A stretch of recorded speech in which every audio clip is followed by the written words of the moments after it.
اللہ اللہ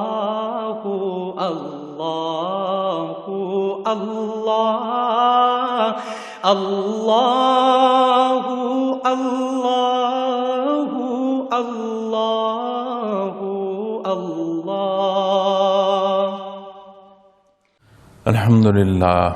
الحمدللہ رب العالمین والصلاة والسلام علی حبیبہ محمد وآلہ وصحبہ اجمعین، اما بعد فاعوذ باللہ من الشیطان الرجیم، بسم اللہ الرحمن الرحیم۔ ان اللہ فالق الحب والنوى، اللہم سبحانک لا علم لنا الا ما علمتنا انک انت العلیم الحکیم۔ مولایا صلی وسلم دائما ابدا علی حبیبک من زان به البصر۔ معزز سامعین کرام، السلام علیکم ورحمۃ اللہ وبرکاتہ۔ اس آیہ کریمہ میں ارشاد فرمایا گیا ہے کہ بے شک اللہ دانے اور گٹھلی کو پھاڑ کر اگاتا ہے۔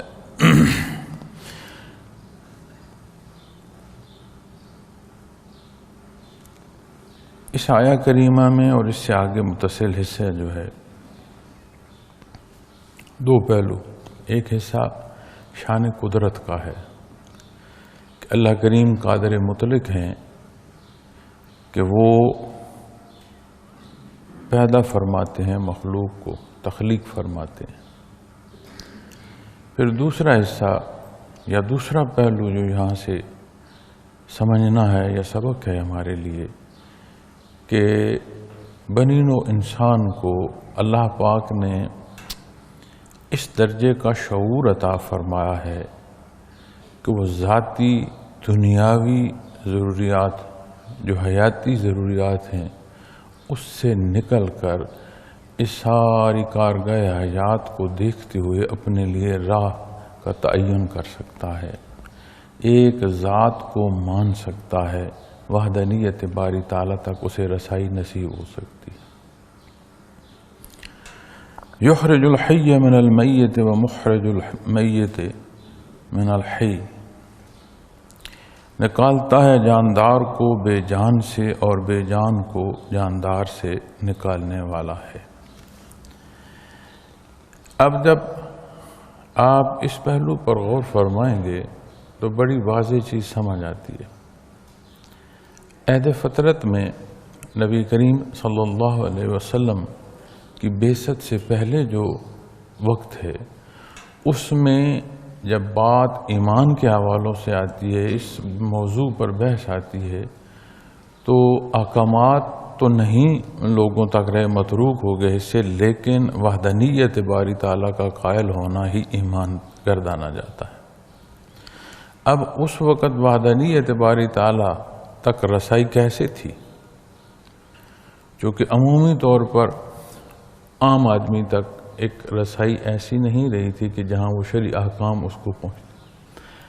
یہ ہے کہ کوئی نہ کوئی مخلوق میں ایسا رہا ہے کہ جس کے پاس حق رہا ہے، اور آخری جب دار دنیا سے اٹھا تو وہ موقع تھا جب نبی کریم صلی اللہ علیہ وسلم یہاں دار دنیا میں تشریف لائے۔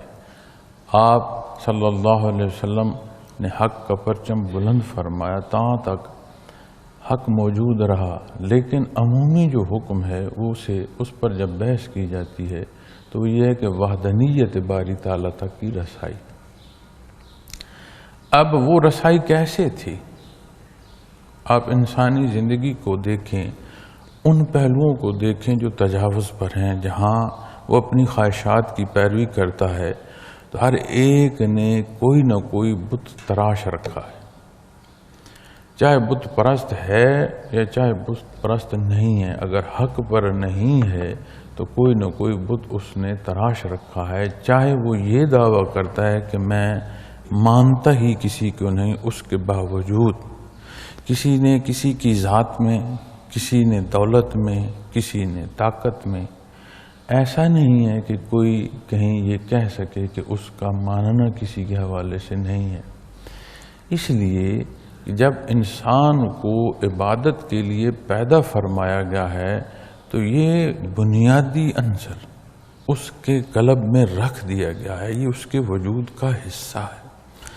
اب جیسے یہ کوئی نہیں کہتا کہ مجھے بھوک نہیں ہوتی یا مجھے پیاس نہیں ہوتی، بیماری کے باوجود مکمل خوراک نہ بھی ہو تو وجود کی ضروریات پوری تب تک نہیں ہوتی جب تک اسے کوئی خوراک میسر نہ آئے یا وہ خوراک نہ لے۔ پیاس کے لیے یہاں تک بھی دیکھا گیا ہے کہ وجود میں ایسی بیماری ہے کہ بندہ پی نہیں سکتا، اسے انجیکٹ کر دیا جاتا ہے پانی کی، اس کی وجود میں پانی جائے۔ حلق خراب ہے، حلق سے پانی نہیں اتر سکتا، اسے آپریشن کر کے کوئی نہ کوئی ایسا نظام کر دیا جاتا ہے کہ اس کے معدے تک یہ چیز جائے۔ وجود کی ضرورت ہے، اور کوئی یہ نہیں کہتا کہ یہ بھوک کا ہونا یا پیاس کا ہونا یہ کوئی ایسی بات ہے جو انہونی ہے، فطری تقاضا ہے اور سارے سمجھتے ہیں۔ اسی طرح یہ جو مذہب کا ماننا ہے، اللہ جل شانہ کی وحدانیت تک پہنچنا ہے، یہ بھی انسان میں ایک فطری حصہ ہے۔ جب عبادت کو پیدا فرمایا ہے تو اس کے لیے جو انسانی مزاج میں جو چاہت، جو پسند اور جو اطاعت کے پہلو ہیں وہ اس کے نیا خانہ میں موجود ہیں۔ تو یہاں جب آپ دیکھتے ہیں کہ دانے اور گٹھلی یہ بیان فرمایا گیا، پھر بیان فرمایا گیا یخرج الحی من المیت و مخرج المیت من الحی، کہ بے جان سے جاندار کو پیدا کرنا، جاندار کو پھر بے جان کر دینا، شان قدرت بیان فرمائی گئی۔ یہ اظہار ہے قدرت کاملہ، لیکن اس اظہار میں ایک حصہ ایسا بھی پنہا ہے جسے مخاطب فرمایا جا رہا ہے وہ یہ بات سمجھے کہ اگر کسی کو اپنی پیدائش یا ابتدا اور انتہا کا اختیار نہیں ہے، وہ باقی سب کی ضروریات کیا پوری کر سکتا؟ جو خود مخلوق ہے، جسے خود اس پیدائش، اس آنے اور اس جانے کے پیمانوں سے گزرنا ہے، وہ کسی کی کیا ضرورت پوری کر سکتا؟ اور قرآن کریم دعوت دیتا ہے غور و فکر کی۔ اب غور و فکر کی دعوت اسے ہی دی جا سکتی ہے نا جو اس قابل ہو۔ آپ نے کبھی نہیں دیکھا ہوگا کہ کوئی نابینا کو کہہ رہا ہو کہ وہ دیکھو فلاں جگہ پر کیا نظر آ رہا ہے، کبھی نہیں دیکھا ہوگا۔ نہ آپ خود کریں گے، نہ آپ نے کبھی دیکھا ہوگا۔ بینا کو ہی کوئی شاید دکھائی جاتی ہے کہ وہ دیکھو فلاں جگہ پر کیا ہے۔ تو جب یہ دعوت دی جا رہی ہے تو یہ بنیادی طور پر عنصر بندے کے اندر موجود ہے۔ اب قدرت کے جو پہلو ایک مربوط نظام ہے، اور ہر شے میں اللہ کریم نے ایک ایسا حصہ تخلیق فرمایا ہے کہ جو عمومی تخلیق سے ہٹ کر ہے۔ حضرت جی رحمت اللہ تعالی علیہ یہاں برکت کے درخت کا بیان فرماتے ہیں۔ حالانکہ بیج کسی کو بھی لے لیں وہ بے جان ہے۔ اصول کیا ہے کہ بیج کو بویا جاتا ہے، رویدگی زمین کی جو ہے اسے اس بیج سے پھوٹ کر جس قسم ہے، جو قسم ہے اس کے مطابق پودا ہے، درخت ہے، کیا ہے، اس کے مطابق اس کی افزائش ہوتی ہے۔ تو حضرت جی یہاں صرف بیج ہی کی مثال نہیں دیتے اور باریکی میں چلے جاتے ہیں، پیپل اور برگد کے درخت کی دیتے ہیں۔ کتنے بڑے درخت ہیں۔ وہ فرماتے ہیں کہ یہ جو پھل ہے برکت کا، اس پھل میں پھر باریک باریک بے شمار دانے ہوتے ہیں جس سے یہ درخت اگتا ہے۔ لیکن اصول کیا ہے کہ قابل کاشت حصہ زمین کا، مٹی کا، جو اس قابل ہو وہاں آپ بیج بوتے ہیں، اس کو نمی ملتی ہے، موسم ہو پھر وہ پھوٹتا ہے۔ اسے آپ مٹی میں ڈال دیں یہ نہیں پھوٹے گا، بے جان بیج ہے، باریک سا بیج ہے، اور عمر صدیوں میں اور وجود کتنا بڑا ہوتا. اسے جب کوئی پرندہ کھاتا ہے اور اس کھانے کے بعد جب وہ اس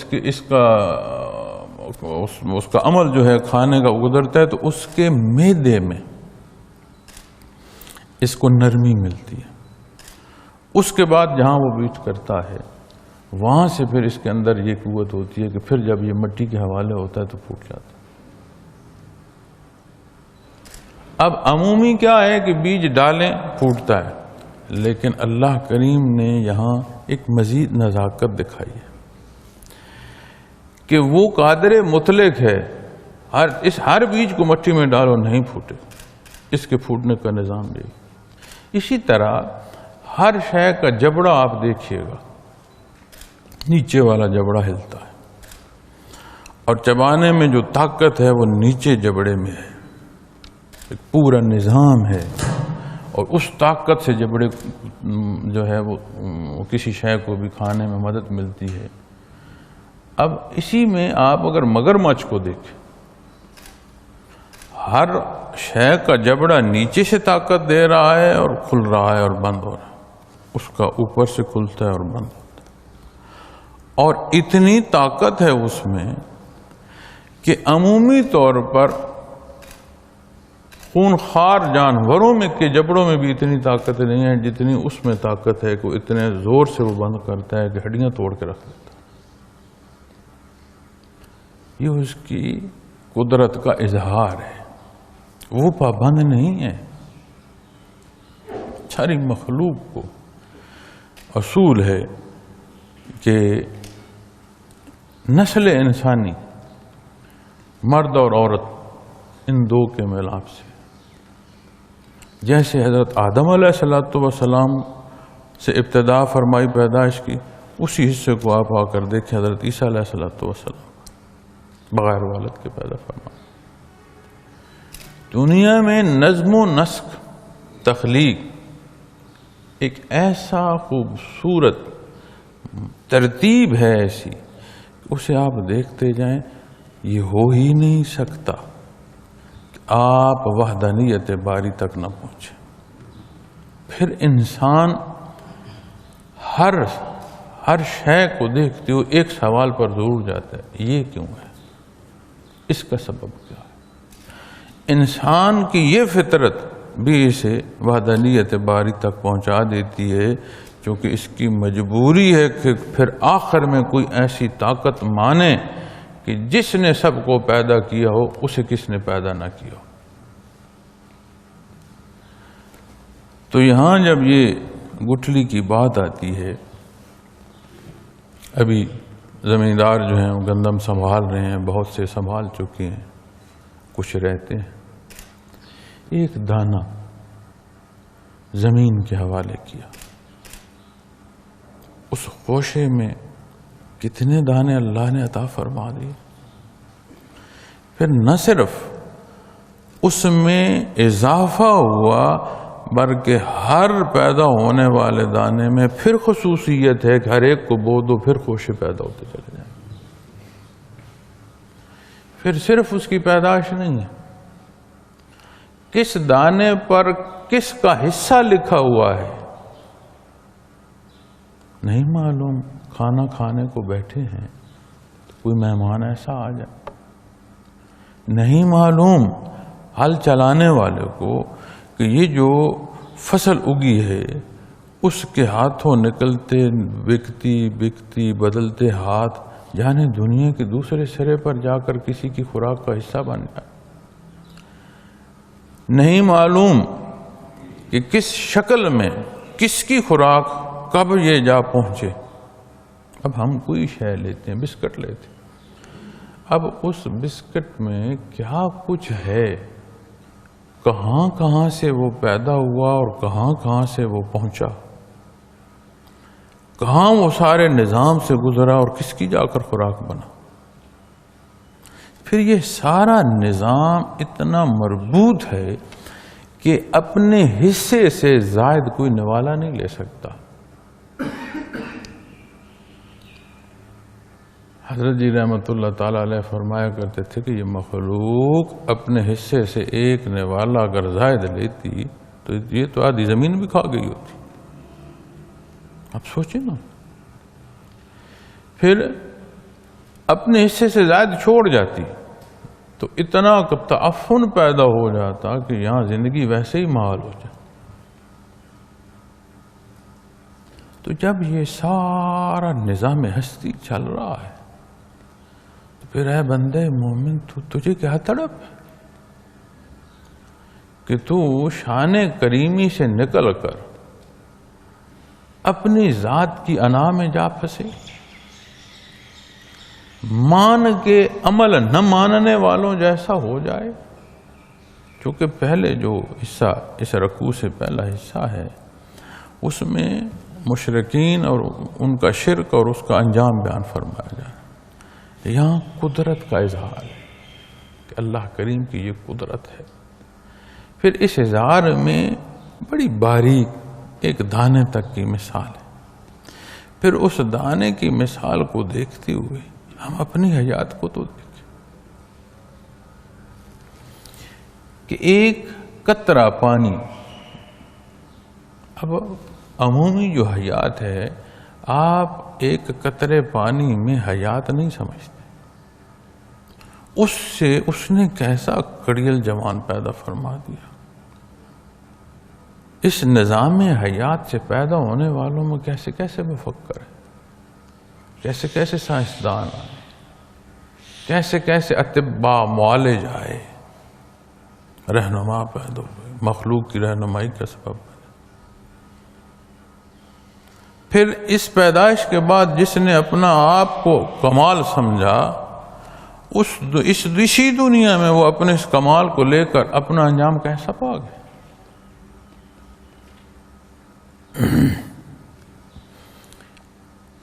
کسی شخص کی زیادتی اور سالوں کے بعد ایک سوال میرے اندر پیدا کر گیا، اور حضرت جی رحمۃ اللہ تعالی علیہ سے میں نے یہ عرض کیا کہ سالوں اللہ اللہ کرنے کے بعد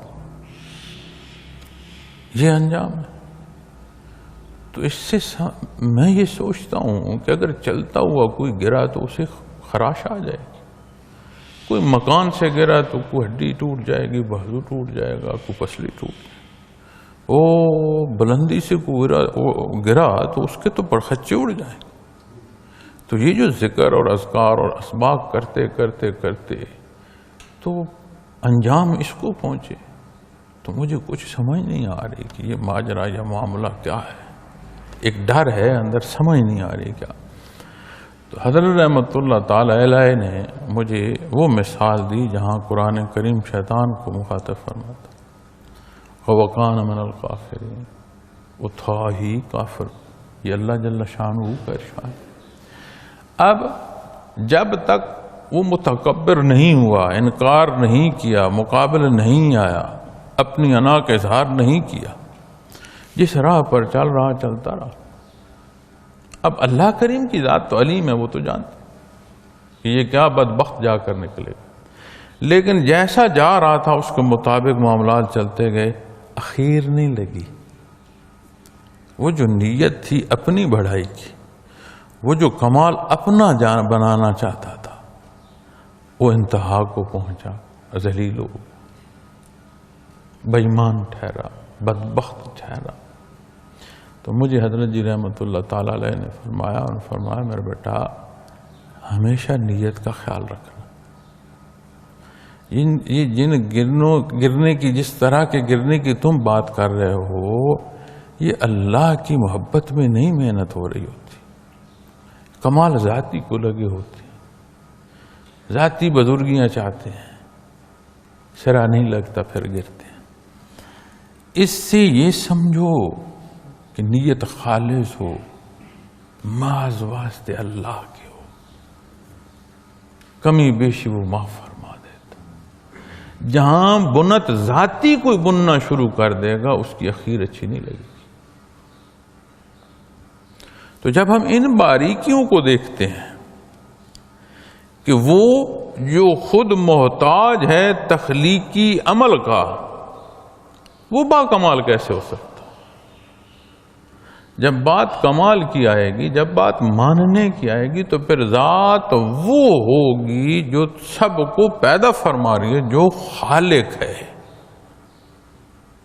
باقی کون ہے اس کا؟ پھر اسی میں جو تیسرا حصہ سمجھ آتی ہے کہ تخلیقی مراحل جن پر ہم بات کر رہے ہیں، شان قدرت کا اظہار، پھر اس پر تفکر، پھر اس شان قدرت کا جو نظم و نسق، جو انداز ہے، کیا کمال ہے۔ جو حصے رب کائنات نے صدیوں پہلے ہمیں عطا فرمائے، لبھائے محمد الرسول اللہ صلی اللہ علیہ وسلم سے ہمیں نصیب ہوئے، صدیوں کی تحقیق کیا کہہ رہی ہے؟ آپ بچے کے نظام کو دیکھ لیں، پیدائش، اس تولید کے نظام کو دیکھیں، کیا کہتی ہے تحقیق صدیوں کی؟ یہ بھی جو فرمایا اللہ کے حبیب نے حق فرمایا۔ اب بے عملی جب آتی ہے تو کیا ہوتا ہے؟ ہمارے نیشنل ٹیلی ویژنز جو ہیں، ایک تو جب کہا جاتا ہے نا نیشنل، تو اس سے مراد ہوتا ہے قومی ٹی وی، جس سے مراد پی ٹی وی ہوتا ہے، لیکن میں اس زمرے میں کہہ رہا ہوں جو قومی سطح پر بلکہ انٹرنیشنل لیول پر دیکھے جاتے ہیں ہمارے چینل، دنیا کے بیشتر ملکوں میں دیکھے جاتے ہیں، وہاں جب ہمارا مسلمان بھائی، چونکہ ہم تو نہیں کسی کو کہہ سکتے کہ یہ کون ہے جب تک کہ وہ اس کا اظہار نہ کرے، کون ہے، کس درجے کا ہے، اللہ بہتر جانتا ہے۔ جب نام مسلمان کا، دعویٰ مسلمانی کا، اور جب وہ یہ کہے کہ یہ کون سے آلات ہیں، یہ کیسی ہماری سمجھداری ہے، ہر شے کا انحصار سائنس پر ہے، تو سائنس کو یہ نہیں سمجھتے؟ میاں سائنس تو وہ ہے، حال کی جو سائنس کی ایجادات ہیں انہیں دیکھ لو، اپنی کی ہوئی بات کو رد کر جاتے ہیں، اپنی تحقیق کا خود انکار کر دیتے ہیں۔ ان کی حتمی بات صرف وہی رہی ہے جو قرآن کریم کے تحت آئی ہے، اس میں تبدیلی نہیں دیکھو گے، کیوں؟ وہ ہے ہی حق۔ باقی کتنی تحقیقیں ہیں، کھانے کی ایک شے، اب دیسی لوگ ہیں، زمیندار لوگ ہیں، ہمارے ہاں گھی، دیسی گھی، اس پر بچپن سے ہی ایک ہوتا ہے کہ یہ وجود کے لیے اچھا ہے، کتنے سال یہ منع کیا گیا ہے کہ جی گھی نہیں کھانا، کیوں؟ یہ نقصان دے گا۔ اب کتنے، یہ چند سال ہو گئے، 2-4 سال، اب زور یہ دیا جاتا ہے کہ گھی ایک مقدار میں کھاؤ، تمہاری صحت کے لیے بہتر ہے، تو میڈیکل سائنس ہی کہہ رہی ہے۔ تو جب دعوی ایمانی کے ساتھ بندہ اپنے آپ کو سائنس کے متحاجی میں سمجھے اور حق کی حقیقت کو روز روشن کی طرح عیاں ہوتے ہوئے نہ دیکھے، کہاں کھڑا ہے؟ یہاں سمجھے اس بات کو۔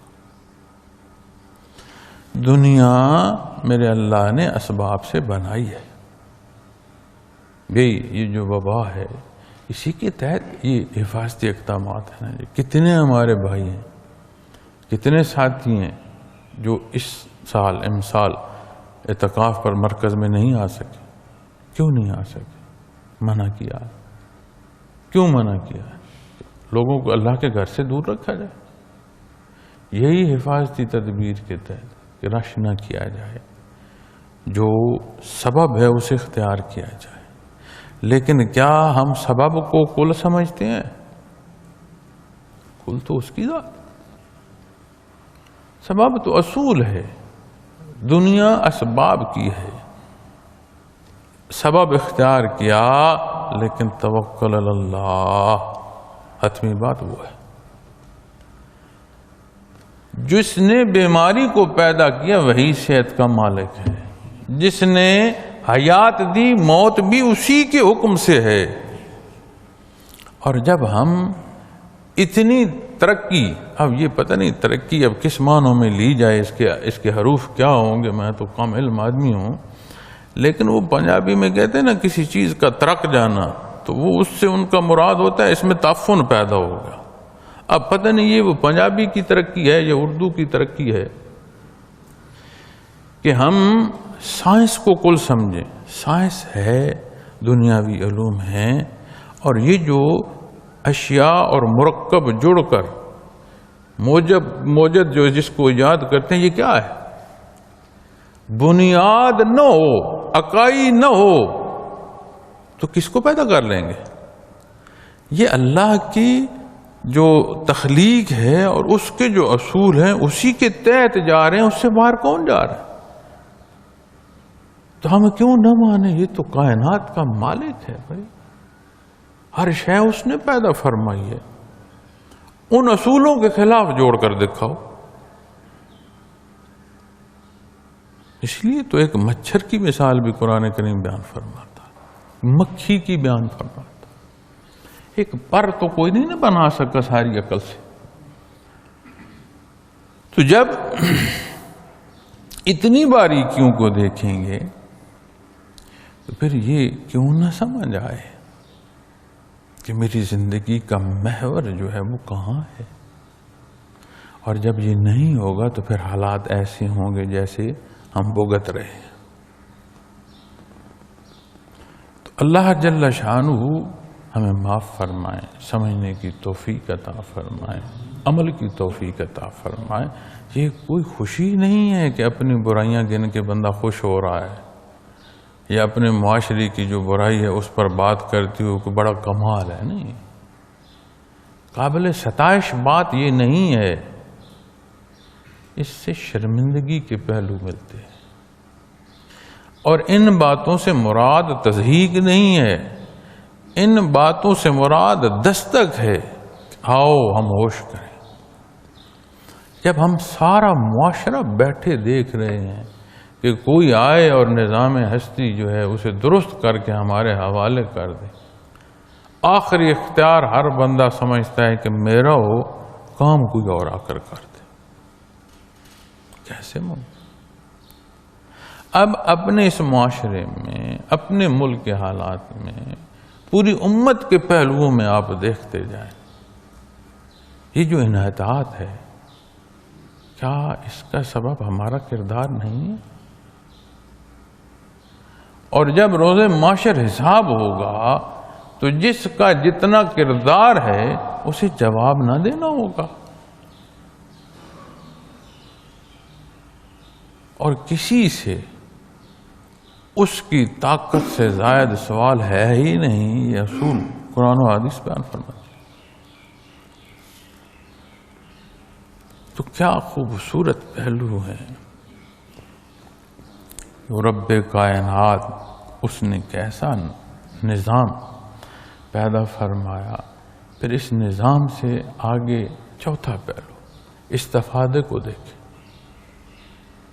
یہ جو میں نے عرض کی، جیسے ایک خوشے سے، ایک دانے سے پورا خوشہ، اس سٹے سے کتنے دانے، استفادہ کیسے ہو رہا ہے مخلوق، کیسے رزق کی تقسیم، ایک تاندہ بندھا ہے جس کا جہاں حصہ ہے اس کو پہنچ رہا ہے۔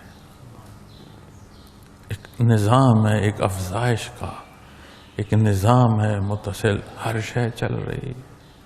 اس استفادے کو دیکھیں۔ پھر یہ جو حصہ ہے نا، فالق الحب والنوا، یہ گٹھلی سے پیدائش کا۔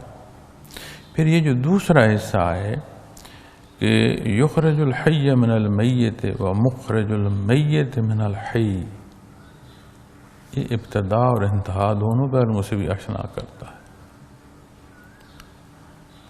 قرآن کریم میں اتنے ایک پہلو ہیں کہ اپنی سمجھ جو ہے وہ ڈگمگا سکتی ہے، پہلو نہیں ختم ہوتے۔ پھر ابتدا اور انتہا، کسی دانے سے پیدا ہونے والے پودے کو لے لیں، درخت کو لے لیں، فصل کو لے لیں، کسی مقصد کو ہے، اور جب اس کی فنا آتی ہے پھر کوئی مقصد ہے۔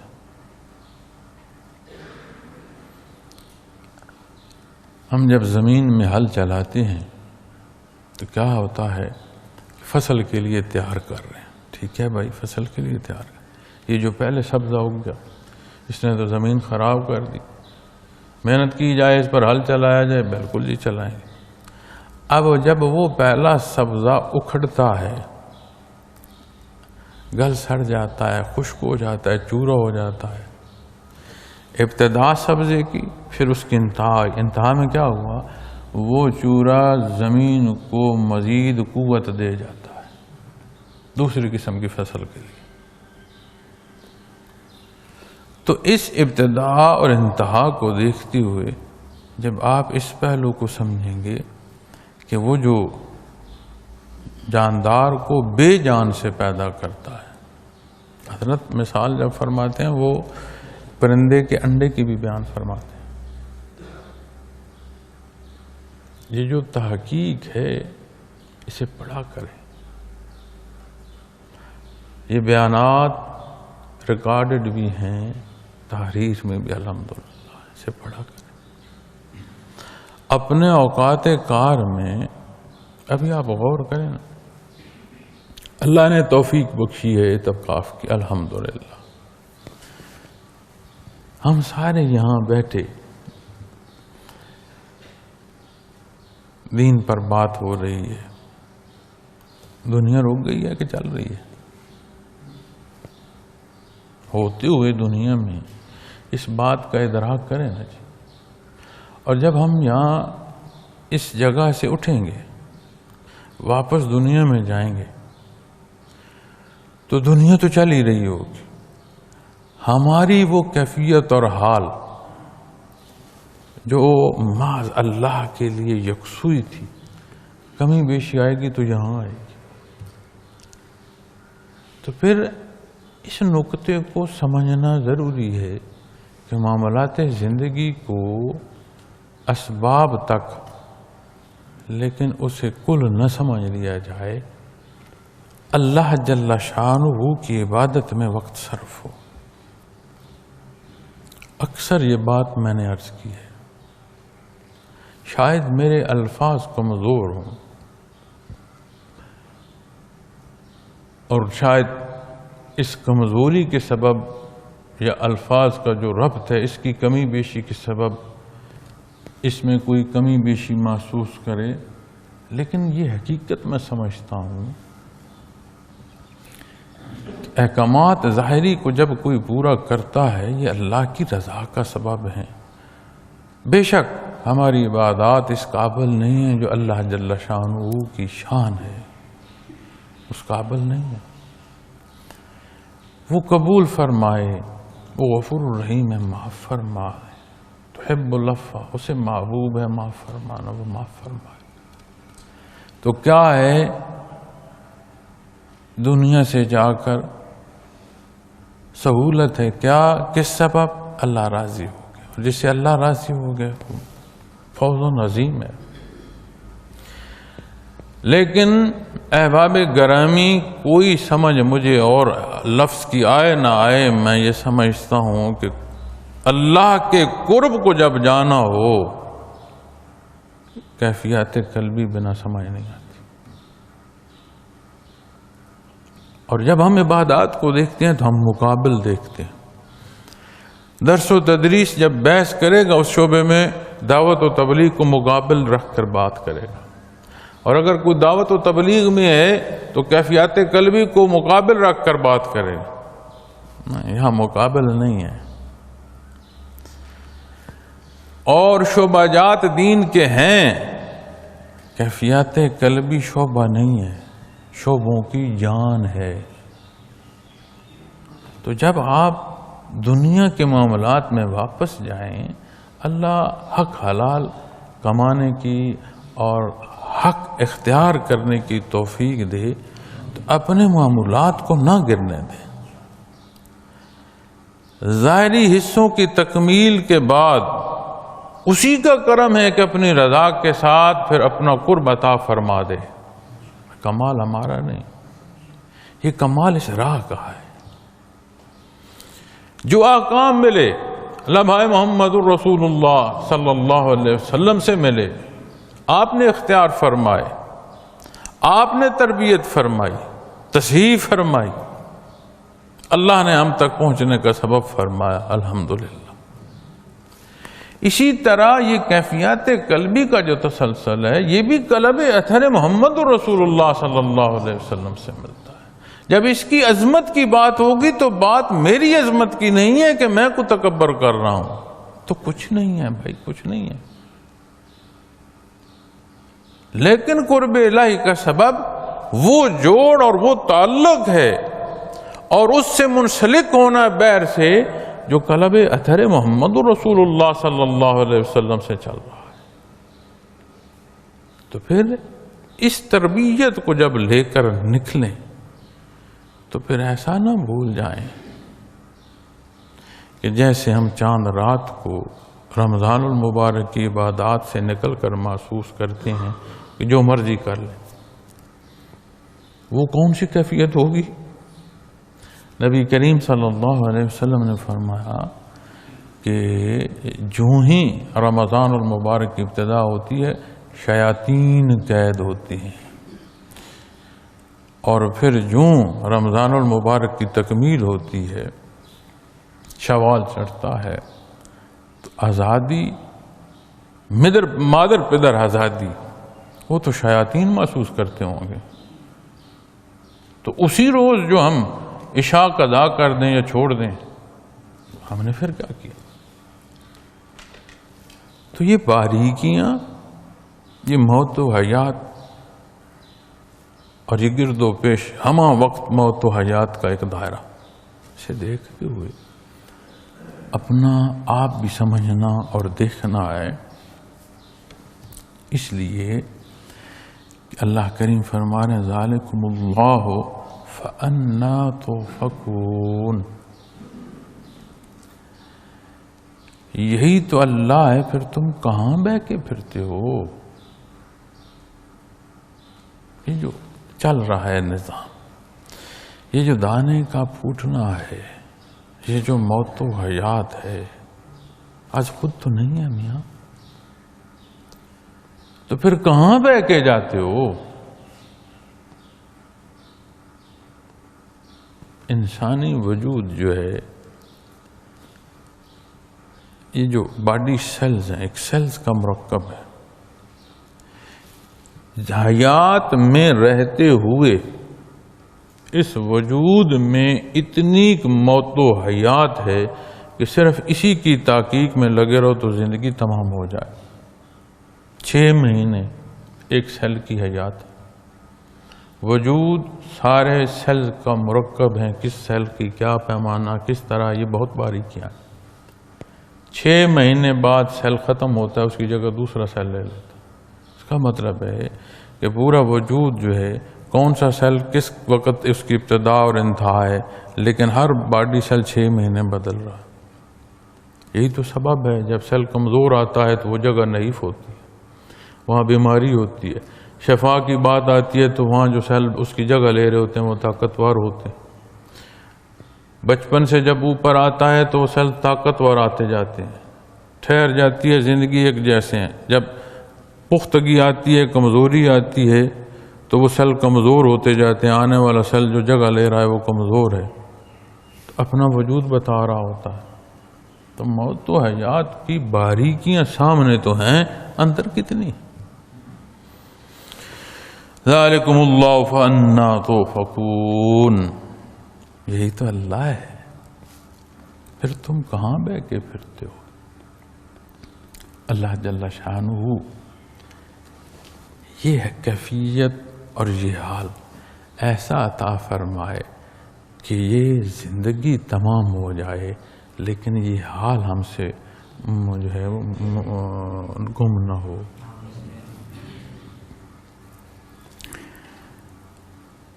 اور زندگی رہی تو پھر مزید گزارشات اگلے بیان میں عرض کریں گے. وآخر دعوانا الحمدللہ رب العالمین.